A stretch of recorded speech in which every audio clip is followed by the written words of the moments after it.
अजीज दोस्तों, प्रोग्राम में स्वागत है। अजीज दोस्तों, भारत के डिफेंस मिनिस्टर राजनाथ जी ने पाकिस्तान को ऑफर की है कि अगर आप अपने मुल्क से टेररिज्म ख़त्म नहीं कर सकते और आपकी नीयत साफ़ है टेररिज्म ख़त्म करने के लिए, तो हम आपके पड़ोसी हैं। हम पड़ोसी होने के नाते आपकी मदद करने को तैयार हैं। आप हमें बताइए, हम आके आपके मुल्क से टेररिज्म ख़त्म कर देंगे। अजीज दोस्तों, यही डिमांड मैं भी आपको सामने अरसे से कर रहा हूँ कि पाकिस्तान की नंबर 1 एजेंसी ISI, दुनिया की नंबर 1 आर्मी फेल हो चुकी है पाकिस्तान में टेररिज्म ख़त्म करने पे। वो खुद कह रहे हैं कि एक तरफ दंदनाता फिर रहा है, पाकिस्तान में चारों तरफ कत्लेआम कर रहा है, दूसरी तरफ अफ़गानिस्तान से TTP आके हमले कर रहे हैं, तीसरी तरफ ईरान टेररिस्टों को पनाह दे रहा है। तो जब ये सब चीज़ें सब लोग कर रहे हैं और आप इस काबिल नहीं है कि इसको रोक सकें, तो फिर ये ठेका रो को ही दे दें जो पूरे पाकिस्तान में दंदनाते फिर रहे हैं। राजनाथ जी से ये सवाल हुआ कि आपने कुछ दिनों पहले कहा था कि पाकिस्तान में हमने जाके बंदे मारे हैं, तो उन्होंने कहा मैंने ऐसा कुछ नहीं कहा। हम किसी भी मुल्क के अंदरूनी मामलात को वो नहीं करते, ना किसी मुल्क में जाके कार्रवाई करते हैं। हाँ, लेकिन अगर किसी मुल्क से भारत में हमारी धरती पे अगर कोई कांड होगा तो फिर हम मजबूर होंगे उस तरफ करने के लिए हमला, और हम जिस तरह होगा भारत अपनी धरती पे टेररिज्म को रोकने के लिए हर तरह से कोशिश करेंगे। पाकिस्तान कह रहा है कि हमारे मुल्क में बहुत ज़्यादा टेररिज्म है, तो हम पाकिस्तान की मदद करने को तैयार हैं अगर पाकिस्तान से टेररिज्म ख़त्म नहीं होती। तो अजीज़ दोस्तों, टेररिज्म कैसे ख़त्म होगी पाकिस्तान से, जब टेररिज्म की जो महान हस्ती है वो ISI है। जब दुनिया में, पूरी दुनिया में टेररिस्टों को पैदा करने पालने में ISI का कोई मुकाबला नहीं, तो वो फिर ज़ाहिर टेररिज्म इनका बिजनेस है और उसको वो ख़त्म कर नहीं सकते, ना वो कभी करेंगे। अजीज़ दोस्तों, पाकिस्तान में इस वक्त आर्मी इतनी बदमाशी पे आई हुई है, खुल के बदमाशी कर रही है, और अब पंजाब ख़ास तौर पे इस वक्त अंदर आर्मी के ख़िलाफ़ नफ़रत बढ़ती जा रही है। अजीज़ दोस्तों, वाक़या ये हुआ कि बहावलपुर रोड, बहावल नगर में थाना मदरसा के SHO रिजवान अब्बास एक जगह चेकिंग कर रहे थे, तो कुछ लोगों को चेक किया तो वो पुलिस को देख के भाग गए, और भाग के एक घर में घुस गए। पुलिस ने पीछा किया और उस घर के अंदर पुलिस गई। तो पुलिस जब उस घर में घुसी तो घर वालों ने, अंदर बहुत सारे जो गुंडे थे सारे, उन्होंने मिल के SHO रिजवान अब्बास और उसके पुलिस एहलकारों के ऊपर टॉर्चर किया और उनको मारा कूटा। ये लोग पुलिस वाले भाग के वापस थाना आए और उन्होंने FIR काटी उस घर के लोगों के खिलाफ। पता चला वो घर ISI के एक ऑफिसर का था। ISI के कमांडर इन चीफ को जब पता चला कि हमारे एहलकार, हमारे ऑफिसर के घर के ऊपर पुलिस घुस गई, ये तो महापाप है, इतना बड़ा पाप कैसे पुलिस ने कर लिया। तो ISI के लोग गए थाना मदरसा बहावलपुर रोड, बहावल नगर में, और SHO रिजवान अब्बास और सारे पुलिस वालों की जम के ठुकाई की, बहुत मारा इनको, और फिर चले गए। और जाके उन्होंने कहा कि हमारे खिलाफ FIR कटी है। तो पंजाब के IG को फोर्स किया ISI ने कि अब आप इनके खिलाफ FIR कटें कि इन्होंने हमारे घर के लोगों को टॉर्चर किया और छापा मारा। तो पुलिस, IG पुलिस इस्लामाबाद ने SHO रिजवान अब्बास को मुअत्तल करके, सस्पेंड करके उनके ऊपर केस काटा, पर्चा काटा, और एक नया SHO उस थाने में भर्ती किया।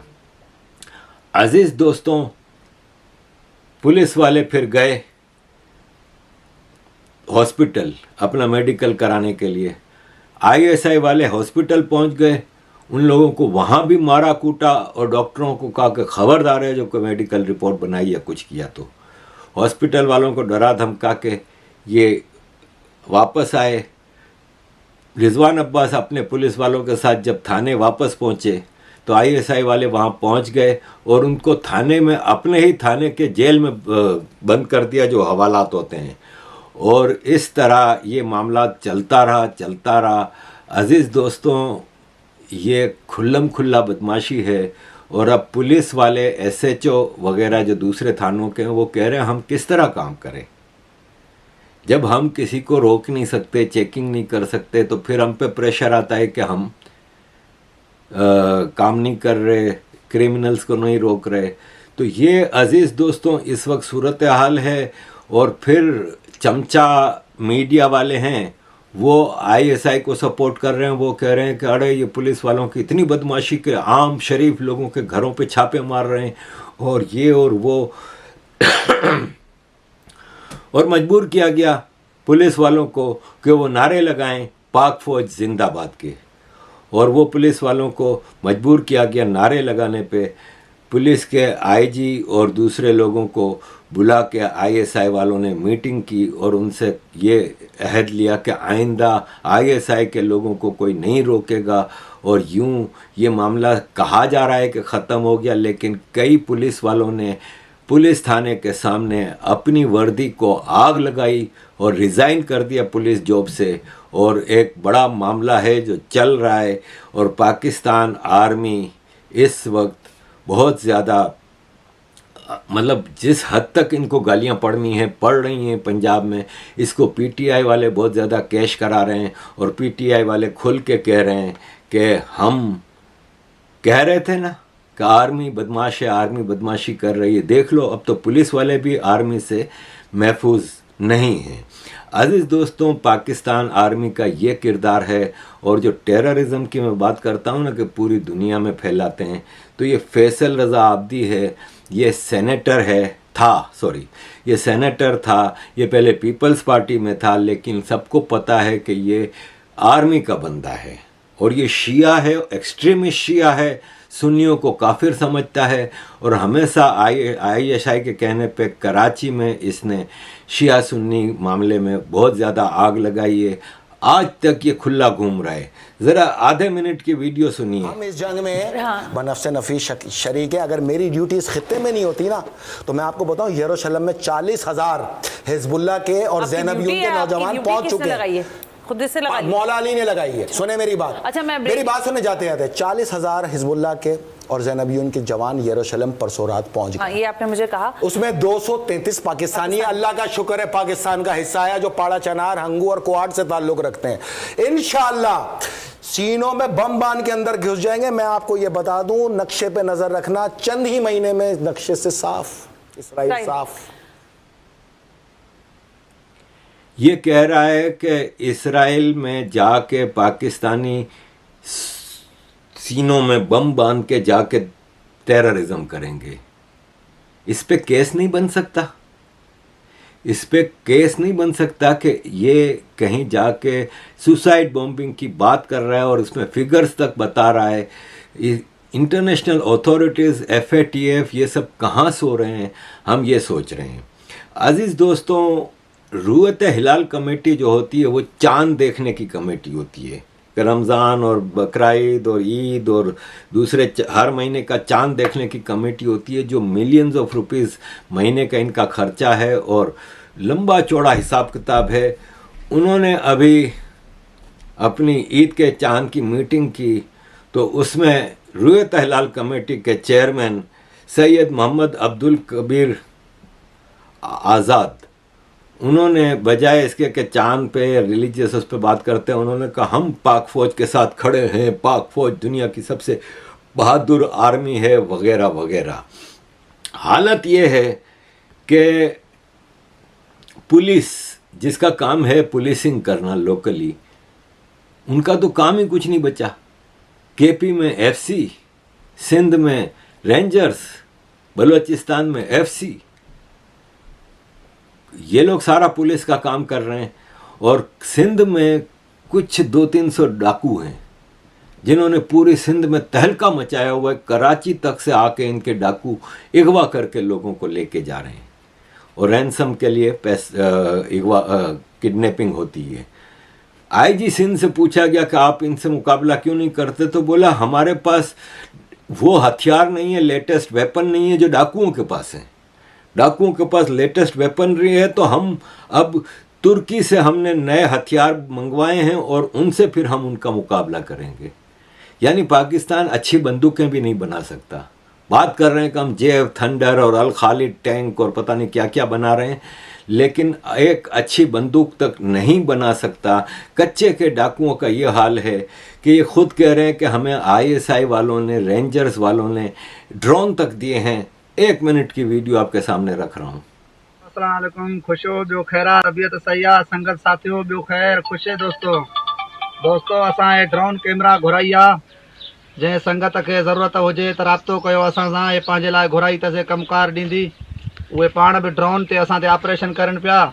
पोइ असां बि कंहिं दोस्तनि खे सतायो हुयोसीं त घुरायूं। रूपोश ॿाहिरनि खे कमु ॾींदी, पाण खे बि ज़रूरत में हूंदी, मोकिलियूं था मथे, सभु कुझु ॾिसूं था दोस्तो। हे सफ़ा VIP लॻी पई आहे, माशाअल्लाह बहितर आहे। हे बैटरी अथसि, हे मेमोरी कार्ड दोस्तो हिते पवेसि थो, मेमोरी कार्ड विझूंसि था। हे वॾो कुझु ॾिसाए थी, दुरानी मार ॾे मोकिली हुईसीं। इहो मथे इहे मोर्चा बोर्चा ॾिसी आयासीं दोदा पिकट ते। हे दोस्तो घुराई अथसि, संगत खे वणे थी नथी वणे। हे ज़ीरो आहे, सफ़ा दॿे पेक आहे। भले दोस्त मोकिली आहे असांजे सुठे ऑफिसर। हे हिकिड़ी VIP शइ आहे असांजे आई आहे दोस्तो। कुझु ॾींहंनि में को ॿियो ट्रपड़ बि घुरियो अथसि, उहो साॻियो ई दोस्त भलो माण्हू आहे, मोकिली दो। ॿियो ख़ैर आहे दोस्तो, ख़ुशि हो, तबियत सही आहे, अमन अमान आहिनि सफ़ा। जंहिंखे ज़रूरत पए त राब्तो कयो दोस्तो। अस्सलाम वालेकुम।